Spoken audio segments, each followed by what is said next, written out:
Et si Jeffrey Epstein n'était pas vraiment mort le 10 août 2019 ? Certains pensent que le rapport officiel est trop commode, et que le tristement célèbre trafiquant sexuel est toujours en vie, tapis dans l'ombre. Salut, c'est Josh. Dans cet épisode de The Infographics Show, nous explorons la théorie du complot sur la fausse mort de Jeffrey Epstein. Dès l'annonce de sa mort, des théories du complot ont fusé. En quelques heures, des rumeurs ont inondé Internet affirmant que le pédophile milliardaire avait simulé sa propre mort, avec l'aide des autorités et d'un sosie. Une série de photographies est devenue virale, se répandant sur les réseaux sociaux, comparant une photo d'Epstein, alors qu'il était encore en vie, avec une image qui avait été publiée de son prétendu cadavre. Selon les partisans de cette théorie, les photos montraient des différences dans les traits du visage d'Epstein, notamment son nez et une oreille. Certains ont affirmé que cela prouvait que le corps n'était pas le sien. Ils ont affirmé qu'il avait discrètement quitté la prison, profitant de sa richesse et de son influence pour disparaître. Un scandale mondial. Les vérificateurs de faits ont examiné cette théorie. Ils ont confirmé l'authenticité des photos, non modifiées, mais ont précisé qu'un grand écart de temps existait entre elles. La photo d'Epstein vivant était une photo judiciaire de 2006. La photo d'Epstein mort, quant à elle, n'a été prise qu'en 2019, soit 15 ans plus tard, et elle a voilà été partagée en ligne par le New York Post. Les experts ont noté que les visages différaient légèrement sur les deux photos, mais cela pouvait s'expliquer par le vieillissement et non par un sosie. Ils ont noté que nos visages, surtout le nez et les oreilles, changent beaucoup avec le temps. Selon le Functional Anatomy Research Center, FARC, le nez grossit et s'affaisse avec l'âge, tout comme les oreilles, la peau perdant de son élasticité. Mais ils ne pouvaient pas affirmer avec certitude que les deux photos montraient le même homme. Au fil du temps, les complotistes ont trouvé toujours plus de preuves pour appuyer leur dire, et la suite ferait douter même les plus sceptiques de leurs convictions. De nombreuses personnes ont relevé des détails étranges et des incohérences avant la mort d'Epstein, comme la panne des 2 caméras devant sa cellule la nuit de son décès. Cela signifiait que les images, qui auraient fourni une preuve irréfutable de ce qui s'était passé, n'étaient pas disponibles. Les caméras défectueuses ont été envoyées dans un laboratoire criminel du FBI, peu après l'annonce de la mort d'Epstein. Plus les enquêteurs cherchaient, plus les questions étaient troublantes. Un rapport du ministère de la Justice a révélé que le système de caméras du Metropolitan Correctional Center de Manhattan, où Epstein est mort, était vieux, mal entretenu et souvent en panne. En fait, il a connu de nombreux problèmes dans la période précédant la mort d'Epstein. Cela comprenait un dysfonctionnement du DVR le 29 juillet, mais le personnel ne l'a découvert que le 8 août, et ce n'était qu'un seul élément de preuve. Il est bien connu que dans la nuit du 23 juillet 2019, Epstein a été retrouvé à moitié conscient dans sa cellule, avec des blessures au cou. Il partageait sa cellule avec Nicolas Tartaglione, suspect de meurtre et de trafic de drogue, qui a affirmé ne pas avoir touché Epstein. Une enquête interne a aussi innocenté Tartaglione. Officiellement, Epstein avait tenté de se faire du mal. Il a ensuite été placé sous surveillance rapprochée. Il a été transféré dans une cellule d'observation, avec des fenêtres tout autour. Les lumières restaient allumées pour que les gardiens puissent le voir à tout moment. Et tout ce qu'il aurait pu utiliser pour se faire du mal lui a été retiré. Mais cela n'a pas duré longtemps. Après 6 jours, Epstein a subi un examen psychiatrique et a été jugé apte à reprendre une vie carcérale normale. Il a été renvoyé dans le quartier d'isolement, ou SHU. Le personnel contrôlait Epstein toutes les 30 minutes, et lui avait attribué un codétenu chargé de le surveiller et d'alerter en cas de tentative de suicide. Il aurait dû être presque impossible pour Epstein de mourir, mais aucune de ces procédures n'a été suivie lorsqu'il est décédé. La nuit précédente, le codétenu d'Epstein a été transféré, le laissant seul dans sa cellule. Aucun remplaçant n'a été amené. Les 2 gardiens de service, censés le surveiller toutes les demi-heures, ne l'ont pas fait, ni réalisé l'appel requis à 22h. Tova Noel, l'une des gardiennes, a été filmée brièvement devant la cellule d'Epstein à 22h30. C'était la dernière fois qu'un gardien entrait à l'étage de la cellule d'Epstein. Le reste de la nuit, le protocole n'a pas été respecté, et Epstein n'a plus été surveillé. Les caméras de surveillance ont filmé Noel et Michael Thomas, 2 gardiens, passant la plupart de leur service à leur bureau sur Internet, ou à errer dans la zone commune. Le duo s'est aussi endormi plusieurs heures, et a falsifié des registres pour cacher leurs actes. À noter, l'un des gardiens faisait ce jour-là un 2e service de 8 heures. L'autre enchaînait son 5e jour d'heures supplémentaires, expliquant leur épuisement. Pourtant, les complotistes avancent une théorie plus sombre. Les gardiens auraient pu être soudoyés, ou recevoir l'ordre de rester à l'écart pendant que la mort d'Epstein était simulée et qu'il était secrètement escorté hors de prison. Les gardiens ont initialement été accusés de falsification et de complot, Mais ces charges ont finalement été abandonnées. Dans l'accord de plaidoyer, les deux gardiens ont accepté senteur de travaux d'intérêt général. Le 10 août, vers 6h30, lors de la distribution du petit déjeuner, Epstein a été retrouvé, puis déclaré mort quelques minutes plus tard. Et à chaque nouveau détail, le mystère ne faisait que s'épaissir et devenir plus confus. Les avocats d'Epstein, Reed Weingarten et Martin Weinberg, ont affirmé que les caméras défectueuses et d'autres incidents leur faisaient douter d'un suicide. Ils n'étaient pas les seuls. D'autres, dont Mark, le frère d'Epstein, sont sceptiques. Je comprendrais s'il avait été condamné à perpétuité, mais il attendait une audience de libération sous caution. Le majordome d'Epstein depuis 18 ans, Vladsin Virakotrin, a déclaré qu'Epstein aimait trop la vie pour se faire du mal. Brett Tolman, ex-procureur américain et conseiller du comité judiciaire du Sénat, a aussi jugé la mort d'Epstein plus qu'une coïncidence. Pendant ce temps, les sondages auprès du public américain montrent que à peine une personne sur 5 croit réellement à la version officielle, beaucoup pensant qu'il a été assassiné. Et lorsque les experts ont commencé à creuser encore plus profondément, ils ont découvert encore plus de preuves auxquelles les partisans de la théorie pouvaient s'accrocher. Les rapports officiels indiquent qu'Epstein a été retrouvé inconscient, en arrêt cardiaque, dans sa cellule peu après 6h30 du matin. D'après ces rapports, son corps a été retrouvé agenouillé, une bande de drap autour du cou, fixée en haut de son lit superposé. On pense qu'il était mort 2 heures plus tôt. Malgré les tentatives de réanimation des gardiens, certains détenus les ont entendus crier « Respire, Epstein, respire !» Il n'y avait aucun moyen de le sauver. À 6h33 du matin, une alarme a alerté le superviseur que Epstein était mort. Son corps a été transporté d'urgence à l'hôpital New York Downtown, où il a été déclaré mort à 6h39, avant son transfert au bureau du médecin légiste. Des experts tels que Michael Baden, célèbre médecin légiste et ex-médecin légiste en chef de New York, ont souligné qu'il s'agissait d'une violation flagrante du protocole. Le Bureau fédéral des prisons, BOP, précise que la mort d'Epstein aurait dû bénéficier de la même protection qu'une scène de crime. Cela signifie qu'une fois qu'il était clair qu'il ne pouvait pas être réanimé, son corps aurait dû être laissé exactement là où il se trouvait. Ainsi, la scène aurait pu être correctement examinée, et des photos du corps auraient également dû être prises. Cela n'a pas été fait, et ce n'est pas tout.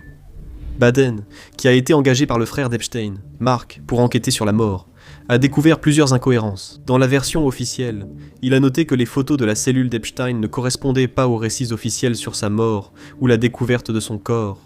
Les images révèlent une scène chaotique, des draps oranges éparpillés dans la cellule, l'un pend à la fenêtre, d'autres au lit d'Epstein. 2 nœuds coulants sont visibles, l'un soigneusement plié, l'autre effiloché.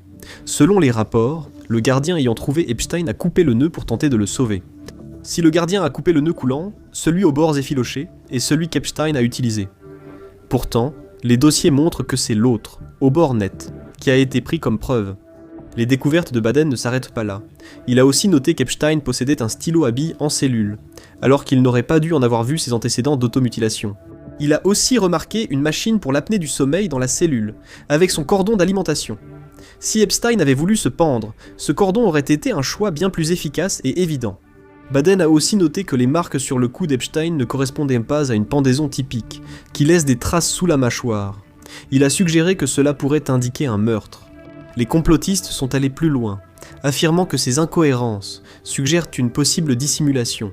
En outre, Baden, qui a exposé ses découvertes et opinions dans un épisode de 60 Minutes, s'est interrogé sur la question. Epstein, qui mesurait près d'1,80 m et pesait 84 kg, aurait-il pu physiquement se pendre à la couchette du bas ?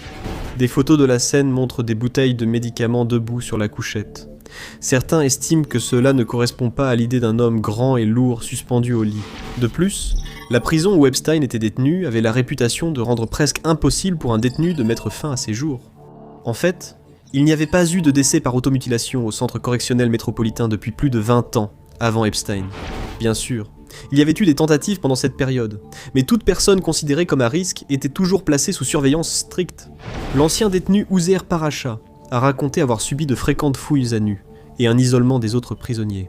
Il était aussi gardé dans une cellule où la lumière restait allumée 23 heures par jour, précisant que les gardiens nous surveillaient comme des rats de laboratoire. La mort d'Epstein n'aurait pas dû être possible, pourtant elle a eu lieu. Et cela semble plus qu'un peu suspect aux yeux des théoriciens du complot, et leurs preuves ne s'arrêtent pas là. Le reportage de 60 Minutes a aussi révélé qu'une note avait été trouvée dans la cellule d'Epstein après sa mort. Mais ce n'étaient pas ses derniers mots, juste une lettre de plainte. Dans cette note, Epstein exprimait ses frustrations envers les gardiens, affirmant que l'un d'eux l'avait laissé enfermé dans une cabine de douche pendant 1 heure. Une autre, Tova Noel, qui était de service la nuit de sa mort, lui avait donné de la nourriture brûlée. Il se plaignait également de la présence d'insectes dans sa cellule. Certains soutiennent que la note elle-même est une preuve évidente qu'Epstein n'avait aucune intention de se pendre, mais qu'il préparait plutôt une liste de doléances. Cela est appuyé par les affirmations des avocats d'Epstein. Ils l'ont vu la veille de sa mort. Il était de bonne humeur et attendait une audience d'appel pour sa libération sous caution. Les théoriciens affirment que ces éléments montrent un homme qui pensait à son avenir et planifiant ses actions, non quelqu'un prêt à se suicider. Les complotistes affirment que la liste des événements suspects, l'absence de co-détenus, les gardiens endormis, les caméras en panne et les preuves contradictoires prouvent que la mort d'Epstein était une mise en scène. Ils trouvent aussi commode qu'Epstein soit mort avant de pouvoir témoigner. Cela aurait pu faire chuter des milliardaires et dirigeants politiques impliqués dans son réseau de trafic sexuel. Avec la publication des dossiers Epstein, tout est désormais scruté. Des chercheurs ont trouvé 2 notes, prétendument écrites par Epstein sur un bloc jaune peu avant sa mort, suscitant aussitôt des questions. Elles sont brouillonnes et presque illisibles, remplies d'acronymes et de mots aléatoires, comme si Epstein notait simplement tout ce qui lui passait par la tête. L'une d'elles évoque Israël, des gardiens, des visas et un jet. Elle évoque aussi une notice rouge, l'alerte officielle d'Interpol demandant aux forces de l'ordre mondial d'aider à localiser et arrêter provisoirement un fugitif recherché. Il y a aussi plusieurs noms inscrits sur l'une des notes, que certains pensent être des contacts qu'Epstein comptait utiliser pour l'aider à s'évader de prison. La deuxième note contient la phrase « Sortie de prison égale Dix ». Certains affirment que le chiffre Dix en question fait référence au 10 août, le jour où Epstein serait décédé. Ils considèrent cela comme une preuve qu'un plan était en place pour le faire sortir de prison à cette date. Les détracteurs estiment que ces notes étaient de simples griffonnages d'un homme désespéré, interprétables de diverses façons. Mais la preuve suivante donne à l'histoire une tournure encore plus étrange. Un dossier publié début février 2026 pousse de nombreux théoriciens à le qualifier de preuve la plus importante à ce jour. Le dossier contient des notes remises en réponse à une assignation à comparaître. Plus précisément, il cite un message anonyme sur le forum en ligne 4chan, dans lequel une personne affirme avoir été présente la nuit de la mort d'Epstein. Un professionnel de santé affirme dans son message qu'Epstein a quitté sa cellule en fauteuil roulant. Beaucoup sur internet ont été convaincus par cette preuve. Une ex-petite amie d'Epstein a aussi soutenu la théorie de la fausse mort. Dans une interview avec Tom Swarbrick sur la station de radio britannique LBC, Lady Victoria Hervey a déclaré très clairement « Honnêtement, je ne pense même plus que Jeffrey Epstein soit mort. » Hervey, mannequin et mondaine, a rencontré Epstein au début des années 2000. Elle était aussi proche d'autres Britanniques de haut rang liés aux trafiquants sexuels, dont l'ex-prince Andrew Mountbatten Windsor et son ex-femme Sarah Ferguson. Début 2022, Hervey a déclaré avoir servi d'appât pour Ghislaine Maxwell afin d'attirer des femmes aux soirées d'Epstein, son nom figurant souvent dans les dossiers Epstein. Lors de l'entretien, Hervey a reconnu, je cite, qu'il était possible qu'Epstein soit encore en vie et en bonne santé, et elle n'est pas la seule à le croire. Les dossiers montrèrent une photo du corps d'Epstein sur une civière après sa découverte en cellule, mais des utilisateurs attentifs ont vite relevé une incohérence marquante. Étonnamment, Epstein n'avait pas de tatouage sur le haut du bras gauche sur certaines photos, alors que d'autres montrent un tatouage de fil barbelé autour de son biceps gauche. Dans une déposition de 2017, Epstein a été interrogé sous serment au sujet de son tatouage. Il a confirmé qu'il l'avait fait, lorsqu'il avait environ 18 ans. Le député républicain Thomas Massie s'est exprimé sur l'affaire, partageant plusieurs images d'Epstein où le tatouage apparaît.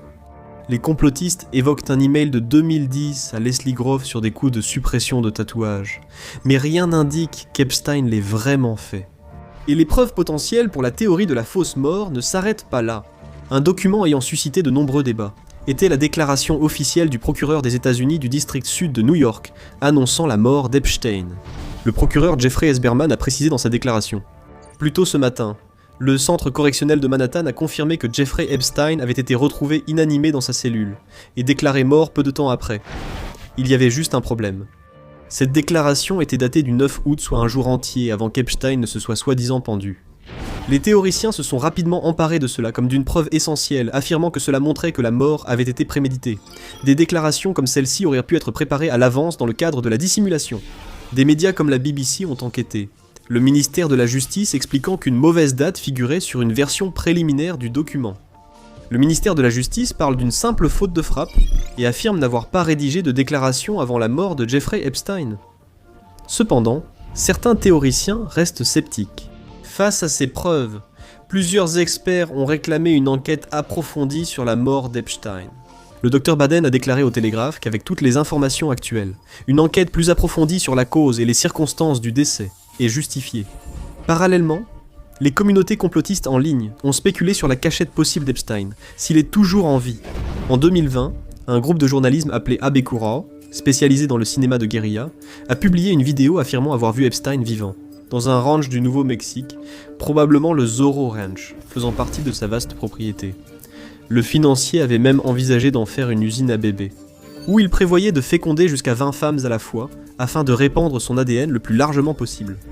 Les analystes ont jugé la vidéo fausse, mais des vidéos et images présumées d'Epstein dans divers endroits ont continué d'apparaître au fil des ans. Début février 2026, des images ont circulé sur les réseaux sociaux, prétendant montrer Epstein marchant dans les rues de Tel Aviv, en Israël. Des millions ont vu les photos montrant un homme qui ressemble beaucoup à Epstein, avec de longs cheveux blancs et une barbe. Des experts ont discrédité ces images, affirmant qu'elles proviennent d'une intelligence artificielle. Mais Epstein pourrait-il se cacher dans un endroit inattendu ? En février 2026, des chercheurs ont retrouvé un profil YouTube portant le nom d'utilisateur LittlesJeff1. En approfondissant, ils ont découvert qu'un joueur de Fortnite utilisait ce nom et était actif en Israël.